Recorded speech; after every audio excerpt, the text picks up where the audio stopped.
Quran pertanyaan itu lebih banyak ke kalimat retoris, sebuah pertanyaan yang tidak perlu dijawab dengan kata-kata, tapi dijawabnya dengan sikap. Seperti hanya seorang yang sedang berpidato di podium dengan berapi-api, banyak kata-kata pertanyaan, tapi hanya sekedar untuk mengingatkan, menambah tekanan sebagainya. Apakah bapak-bapak tidak mendengar bahwa hari ini adalah tahun baru hijrah? Jadi kan tidak perlu jawab ya, tapi maksudnya bagaimana kita ingat dengan tahun baru hijrah.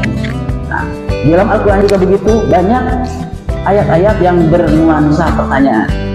Jadi Allah secara tidak langsung mengatakan bahwa kita ini punya mata, punya pendengaran, tapi dengan pendengaran dan penglihatannya tidak bermakna, tidak mengambil pelajaran dari perjalanannya itu. Kenapa? Karena matanya mungkin melihat gitu, secara kasat mata ini, yang fisik ini, yang dua ini gitu, tapi hatinya, mata hatinya yang tidak melihat. Walakin ta'mal qulubul lati fis sudur. Jadi banyak orang yang memang punya mata di fisiknya itu. Jadi kalau melihat kepalanya ada matanya, ada pengen, tapi melihat perjalanan hidupnya misalnya, itu ternyata tidak mengambil pelajaran dari apa yang sudah dilewatinya. Tidak ada perubahan dari tahun ke tahun. Karena mungkin hatinya tidak mau menerima, tidak mau berubah.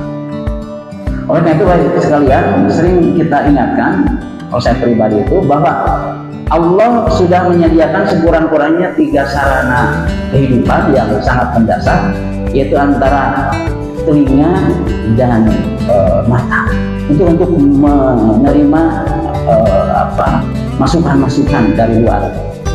Seperti Bapak sekarang hadir, Ibu melihat ke depan ada audio visual ataupun audio saja atau visual saja misalnya, maka itu terlihat dan mungkin suara saya terdengar oleh Bapak Ibu. Tapi ketika hatinya tidak nyambung, ketika hatinya tidak menerima, mungkin hatinya sedang di pasar, mungkin hatinya sedang di warung, mungkin hatinya sedang di mana gitu, itu tidak akan masuk.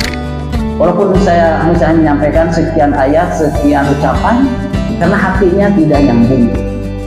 Oleh karena itu, mata dan pendengaran ini, telinga itu perlu dibarengi dengan hati. Jadi al-qulub allati fis sudur, hati yang ada di badannya ataupun di dadanya.